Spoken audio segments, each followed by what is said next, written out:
Bien, bonjour à toutes et à tous. Bon, c'est avec un grand plaisir que nous accueillons Joachim. Bon, vous le savez, ça fait quelque temps que nous discutons, d'une part avec son club et d'autre part avec ses agents, sa famille. Et je les remercie d'être présents aujourd'hui. En fait, Joachim Andersen faisait partie des priorités de recrutement de l'Olympique Lyonnais. C'est un joueur, et Flo nous en parlera tout de suite après, qui était suivi depuis longtemps, qui a fait une formidable saison l'année dernière. Donc on en était très contents. Mais les autres clubs qui le suivaient aussi. Donc ça complique évidemment toujours un petit peu les choses.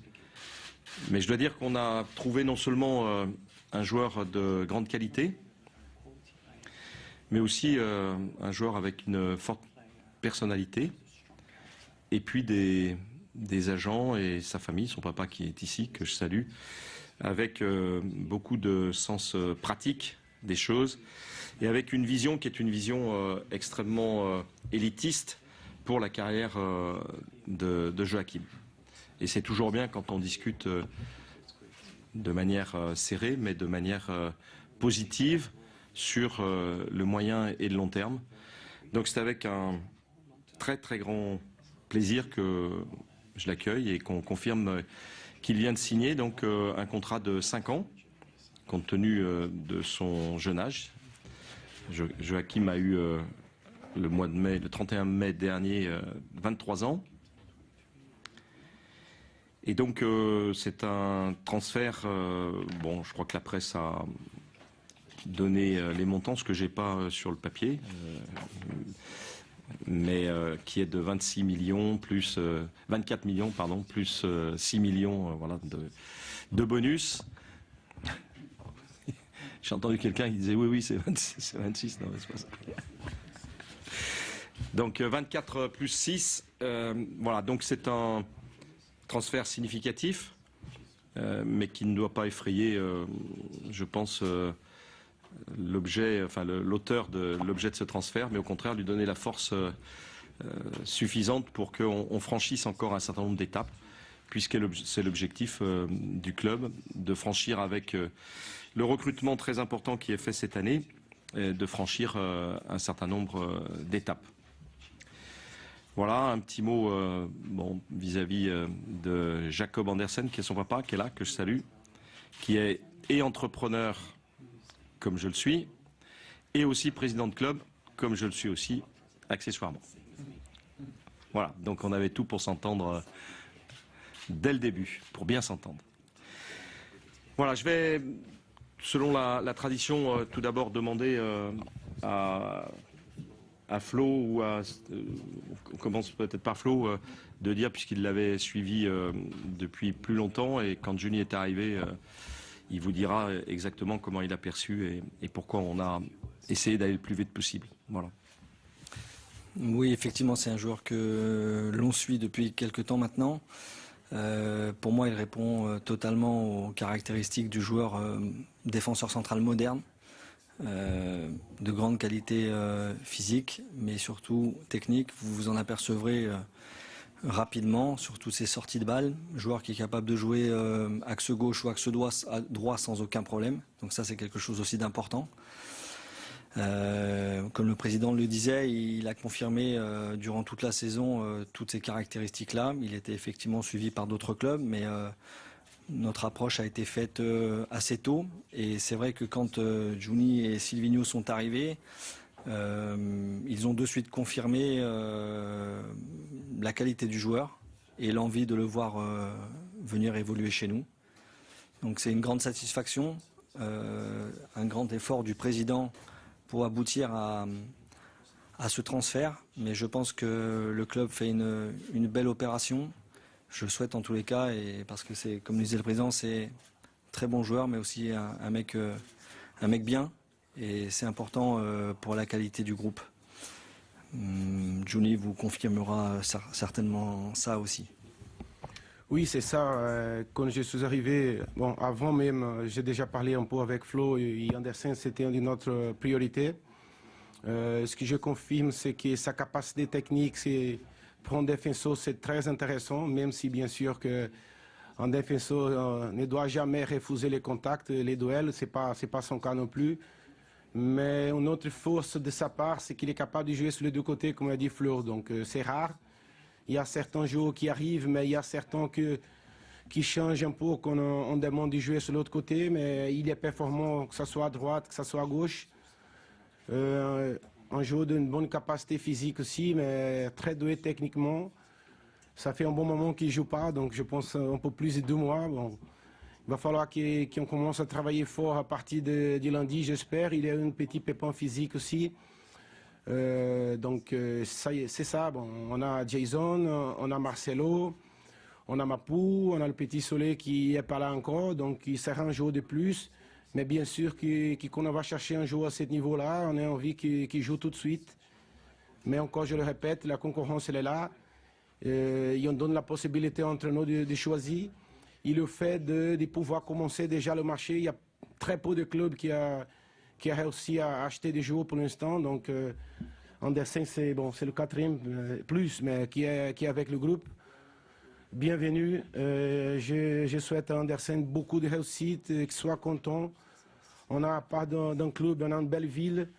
On a des supporters aussi qui sont passionnés et qui ça fait un bon moment qu'ils attendent qu'on élève notre niveau. Bon. Et même s'il est jeune, je trouve qu'il a l'expérience suffisante pour nous amener au plus haut possible aussi. Merci Juni. Je vais poser la première question à Joachim. Are you happy to be here? And what Lyon, Olympique Lyonnais, today? Yeah, I'm really happy to finally be here. It's been some long waiting time, but I'm finally happy to be here and really looking forward to be in Olympique Lyon. Donc, bien sûr, je suis heureux d'être ici. Finalement, on a attendu, ça a duré un petit peu, mais finalement, voilà, je suis heureux et j'ai vraiment hâte de jouer sous les couleurs de l'Olympique Lyonnais. Donc on va vous donner la parole et voilà, vous présenter comme d'habitude. Bonjour, Édouard Jay, RMC Sport. Que connaissiez-vous de Lyon, de l'OL, avant qu'on s'intéresse à vous du côté des dirigeants lyonnais? Yes, I know it's a big club. Everybody in Denmark knows Lyon. Obviously, the championships they won 7 in a row was. Well, I still remember when I was little. Obviously, I know Juninho as well as a player when he played there. So yeah, I know it's a fantastic club, and I spoke with Kim Källström also about Lyon, how the city and the club is, and he gave me a really good impression about everything. Donc bien sûr, je savais que Lyon était un grand club. Tout le monde au Danemark connaît l'Olympique lyonnais. Étant gamin, je me rappelle aussi des 7 titres consécutifs. Je me rappelle aussi de Juninho en tant que joueur. Et j'ai aussi quelques échanges avec Kim Källström, qui m'a parlé de la ville, qui m'a parlé du club et de l'atmosphère qui pouvait régner. Donc j'ai hâte de débuter. Question pour Joachim, Anthony Ravas, Infosport Plus. Vous étiez très courtisé. Pourquoi avoir choisi de venir à l'OL au lieu de rester en Italie ou de partir dans d'autres clubs? Vraiment? A lot of clubs were chasing you. So why did you choose Lyon? What made it very important for you to go to Lyon? Yeah, I think Lyon is a really fantastic club, and I had some how to say, some things that I wanted to do in my next step of my career, and one of them was playing in the Champions League, which I can do here, and I want to play for a big team who can fight for the titles. And I think if you see which players who have played in Lyon, many big players have played here, and I think it's a good step for young players to develop. So for me, I think it was the perfect step in my career right now. Donc bien sûr, Lyon est un club fantastique et dans ma carrière, je voulais aussi franchir cette prochaine étape. La prochaine étape étant de jouer la Ligue des Champions, ce que je peux faire ici. Jouer pour un gros club qui joue le titre, ce que je peux faire ici. Et quand on regarde la liste des joueurs qui sont passés ici, on se dit que ce club est vraiment une belle plateforme pour se développer en tant que joueur et de franchir des paliers et de jouer donc la prochaine étape qui est la Ligue des Champions. Gaël Berger, Radio Scoop. Une question peut-être pour Juninho ou Jean-Michel Aulas. Depuis une dizaine d'années, l'OL a eu parfois un très bon défenseur central, au hasard Samuel Umtiti, voire même Jason Denayer l'année dernière. Là, l'idée, c'est d'en avoir deux en même temps. C'était un peu ce qui pouvait pêcher depuis une dizaine d'années, d'avoir une vraie défense centrale, un duo solide. Je trouve que c'est pas très juste avec Marcelo aussi, parce que même s'il a fait une saison un peu moins, mais bon, l'autre saison, il était bien. Et ce que j'avais dit, je pense que si on pourrait doubler les postes, et donner la possibilité entre nous, de faire la meilleure équipe possible, mais que les joueurs qui jouent pas beaucoup, qui sont capables de pousser les autres, et disputer clairement une position et avec beaucoup de respect, ça va nous faire du bien. C'est ça que j'avais discuté aussi avec le président, qu'on a parlé par la première fois. Flo, il était toujours là en train de préparer l'avenir des joueurs. Mais je pense surtout c'est par rapport à son talent. Qu'on a un joueur à ce niveau-là, et que Flo a commencé à parler avec lui depuis un bon moment. Même s'il était titulaire en Italie, c'est un jeune joueur que, à mon avis, il est capable encore de progresser et d'atteindre un niveau plus important. Donc à son âge-là, je pense que notre club, c'est un des meilleurs pour lui. Et ce que je souhaite vraiment, c'est qu'il fasse son meilleur, que les autres défenseurs aussi. Donc il y aura 2 places pour 4 pour l'instant, ou 5. Donc, mais jusqu'à mois de août, on sait que ça peut bouger aussi les marchés. J'espère que tous les joueurs qui vont rester, et qui restent avec le cœur, qui restent avec l'envie, qui restent avec le respect, et qui nous amène à le plus haut possible. Je te dis hier que la concurrence, c'est la chose plus difficile à gérer, mais elle sera faite avec beaucoup de respect. Mais l'entraîneur, il sait qu'il a besoin de plusieurs joueurs et c'est pour ça aussi qu'on est allé chercher Andersen. Bonjour. Émeric Cadvinin, Dauphiné Libéré, ici.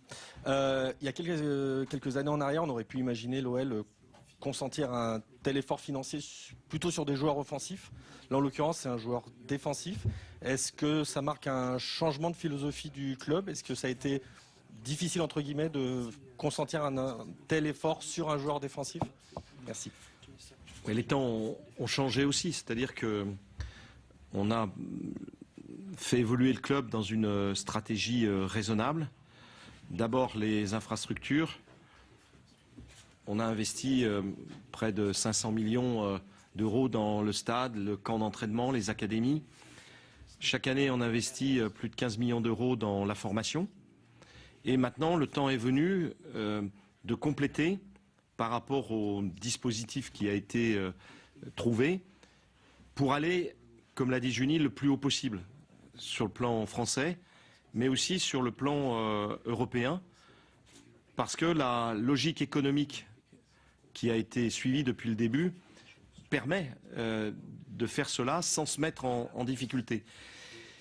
Et à partir de là, je dirais que bon, il s'avère que nous avions un certain nombre de besoins à des postes qui ont été définis par Juninho. Notre première volonté au niveau du board de l'Olympique Lyonnais, c'est de donner satisfaction à Juni dans un programme qui a identifié les postes et les joueurs. Et pour le moment, j'avoue que je suis assez content de ce que l'on a fait par rapport à ce qui m'a été demandé. Voilà. Après, bon, c'est la vie du foot. Comme je vais attaquer bientôt ma 33e année comme président, je me souviens du club en 2e division quand je suis arrivé. Et puis, j'avoue que l'année qui arrive là, j'ai hâte qu'elle débute. Léo Mourgeon, Radio Espace et Lyon Mag. Pour revenir sur le montant du transfert, Joachim, vous devenez la recrue la plus chère de l'histoire de l'Olympique Lyonnais. Est-ce que ça rajoute une pression?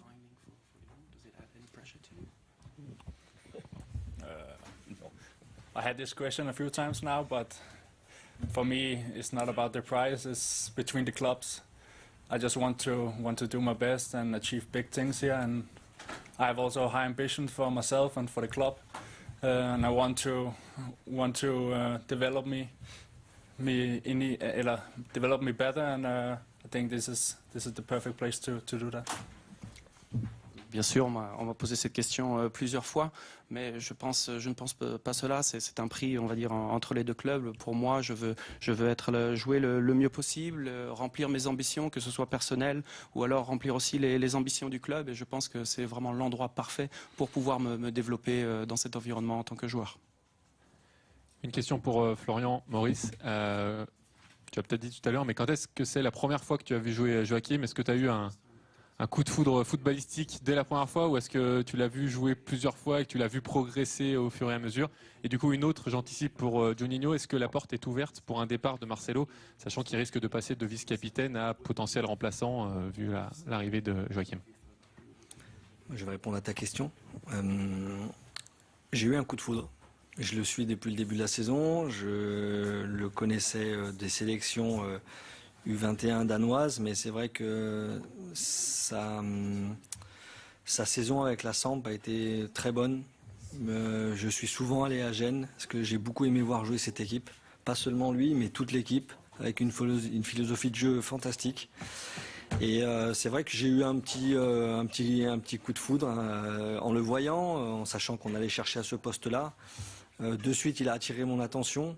Et voilà, j'aime les joueurs techniques, au-delà du fait que ce soit un défenseur, mais j'aime ça. Et lui, il est capable d'être très performant là-dessus. Donc évidemment, on va lui demander déjà de stopper pas toutes les actions, mais une bonne partie des actions offensives adverses. Mais c'est vrai que la première impression est souvent, pour moi en tous les cas, selon mon opinion, très importante. Et elle a été confirmé par la suite, parce que je suis allé le voir pas mal de fois.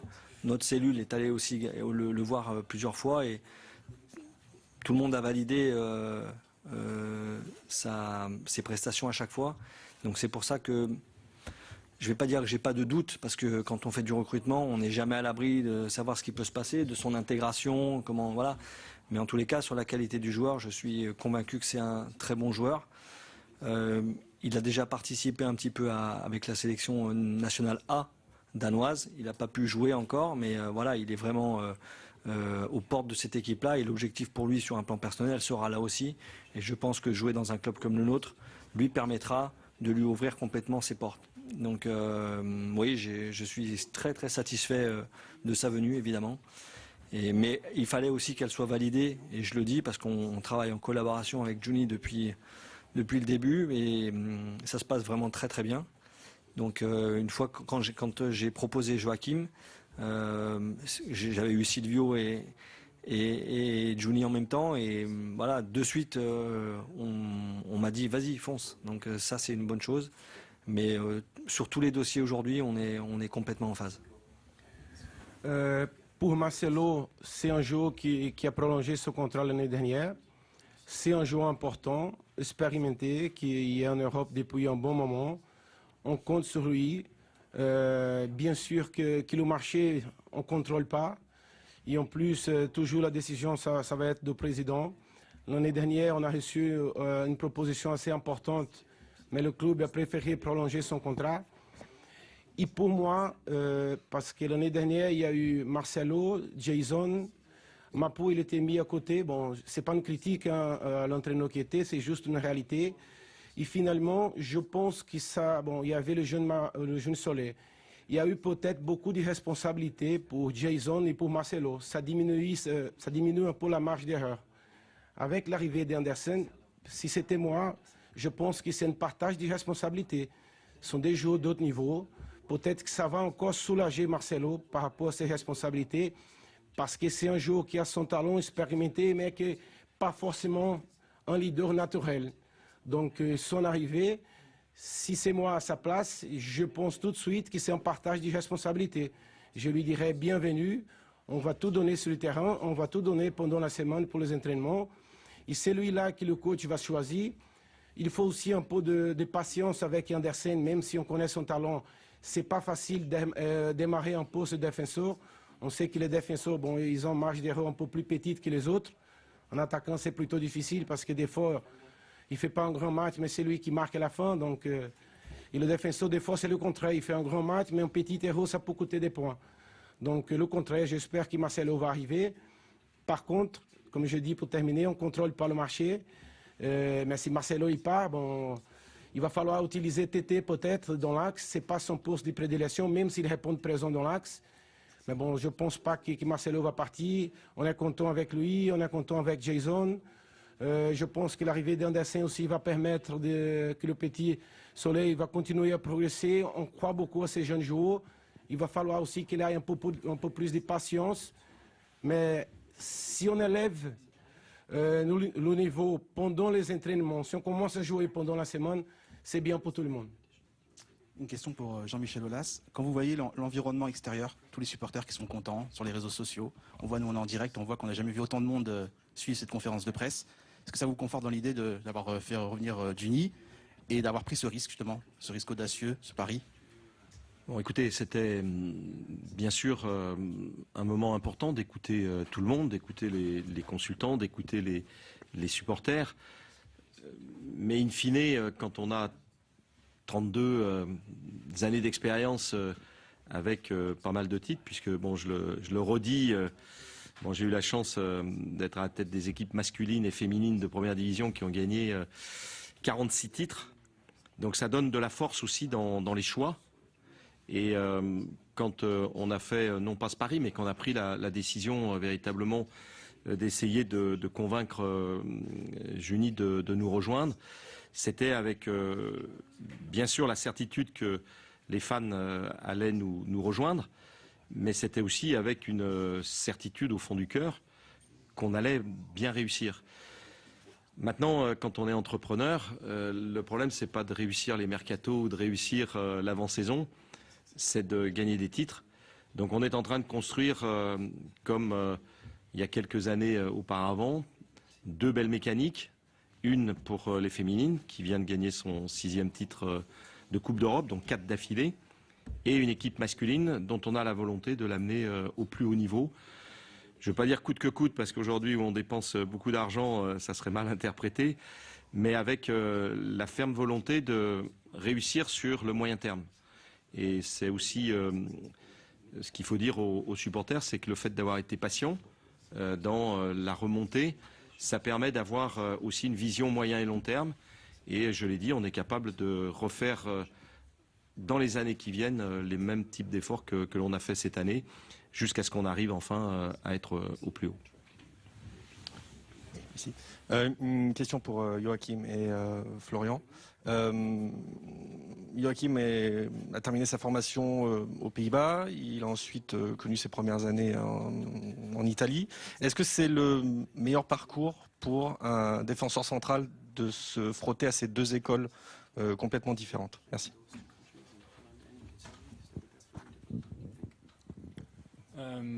Yeah, for Danish players, you often go to Holland for develop. I think Holland is one of the best countries to develop as a young player. I learned the ball position side of the game, so that was really good for my development. After you said, yeah, as you said, I went to Italy, where I developed my tactical vision, and I learned a lot from my former coach Gianpaolo, which I had a good relationship with. So I think now to France is a good step for me, where it's really physical and a lot of 1 against 1. So I think in that way it's a really good step for me. Donc, lorsqu'on est danois, les joueurs danois partent souvent en Hollande pour partir continuer leur formation. J'ai appris là-bas à jouer des deux côtés en tant que défenseur central. Ensuite, comme vous l'avez dit, je suis parti en Italie où là je me suis plus développé en tant que joueur au niveau tactique, où j'ai côtoyé un coach Gianpaolo avec lequel j'avais beaucoup d'affinités, qui m'a beaucoup appris. Et ensuite, comme déjà dit, je suis maintenant en France. Je pense que c'est une bonne plateforme pour moi, une bonne prochaine étape, là, avec un jeu peut-être un petit peu plus physique et plus de 1 contre 1. Donc c'est une belle opportunité pour moi. Une question pour le président ou pour Juninho. Depuis ce matin en Espagne, on parle d'un fort intérêt, même de discussions avancées entre Nabil Fekir et le Betis. Je voulais savoir si vous avez eu des échos de votre côté ou s'il y a eu des approches concrètes du Betis. Non, moi j'en ai pas eu. Non, je ne sais pas s'il y a eu des contacts avec... Bon, Flo, j'en ai pas parlé par rapport à ça aujourd'hui. On sait la vérité, Nabil, il reste un an de contrat. On a parlé de ça hier aussi. Donc, je le répète que notre envie, c'est qu'il reste avec nous. Mais on sent à chaque fois que la semaine passe, que le temps passe, que la saison démarre, c'est qu'il est un peu du mal dans sa tête à accepter que le meilleur pour sa vie professionnelle et personnelle, c'est de continuer avec nous. Ça ne veut dire pas que s'il continue, il ne sera pas bien reçu par nous, bienvenu, comme d'habitude. Donc, pour l'instant, je ne sais pas s'il y a eu des propositions officielles, même si l'Espagne, c'est vraiment bon. Je pense qu'il y aura toute la possibilité de s'exprimer le plus haut possible. Mais après, c'est lui aussi à décider quel club et quelle ligue il a envie d'aller. Pour l'instant, il reste avec nous. Il ne va pas jouer samedi parce qu'il y a eu encore un petit pépin physique à les adducteurs. Mais bon, là, les premiers jours, les premières semaines, ça nous donne le message de que ça va être difficile de les garder, de les convaincre de rester l'aventure avec nous.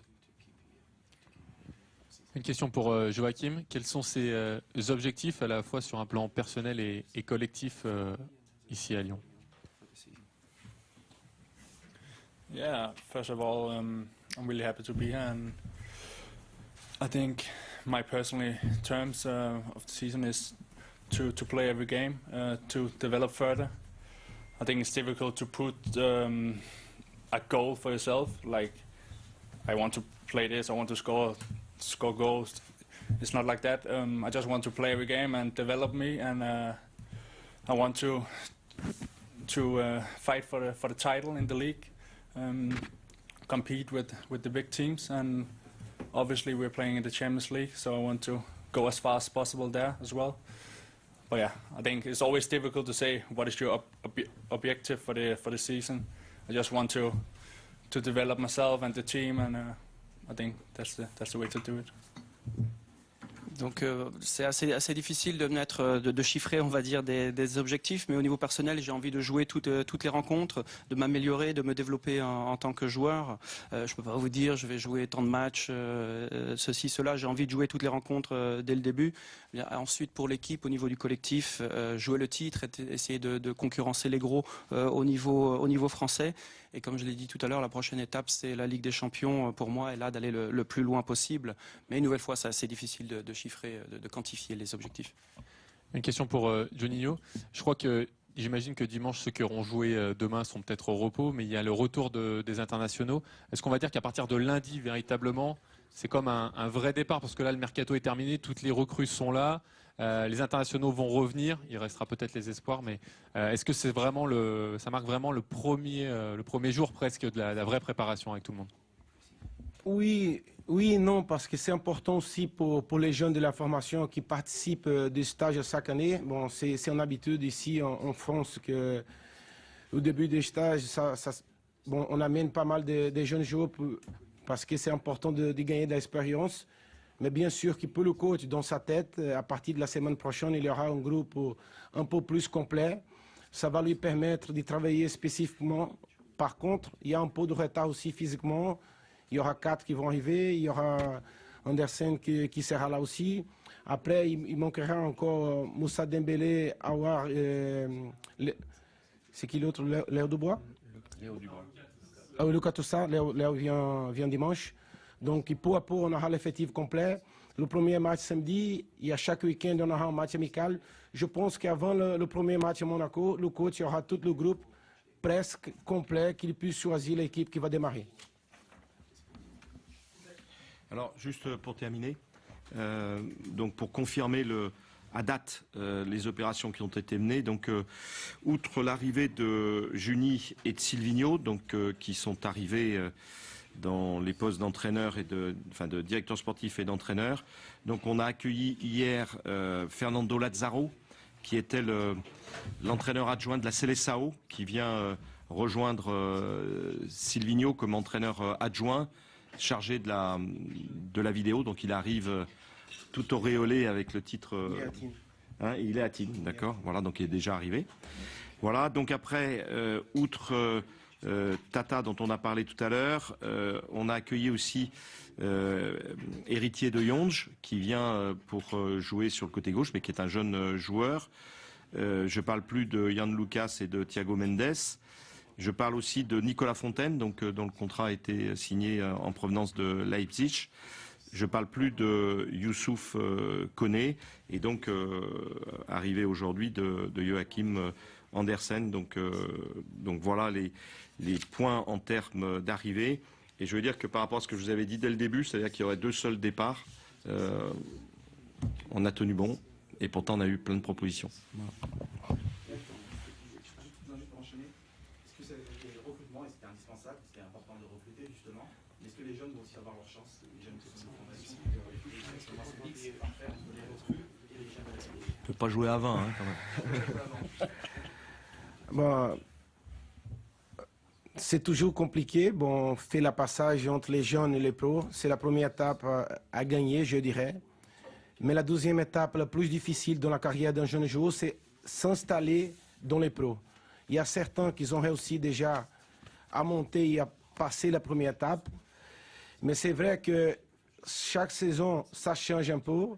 Il y a eu quelques années que l'équipe a été formée presque pour des joueurs formés à la maison. Maintenant, on a eu la possibilité d'acheter d'autres joueurs. La concurrence augmente. C'est plus dur pour les jeunes. Mais en même temps, il faut profiter pour l'apprendre. Ils vont être à côté des grands joueurs. Bon, même si Joachim est très jeune encore, mais bon, ça fait un bon moment qu'il joue.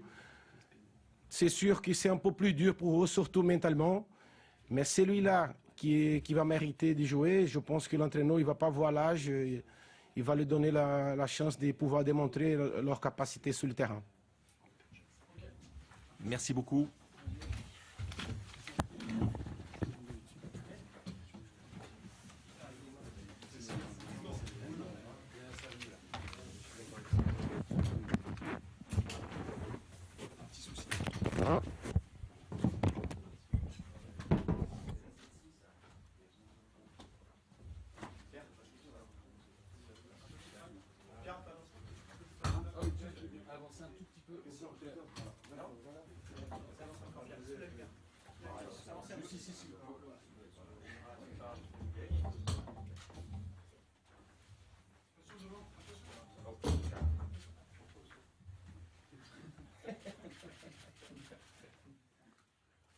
C'est normal, c'est papa, hein. Tous les droits. On va le disputer, hein.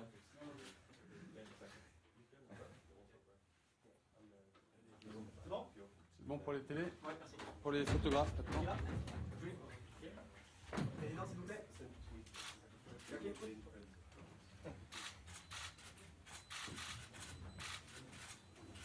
Par ici, s'il vous plaît.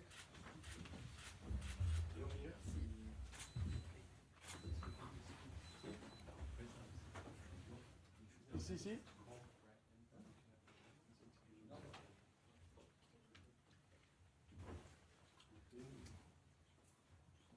C'est bon pour vous? Hein? Et juste donc Joachim, je crois, voilà, tout seul.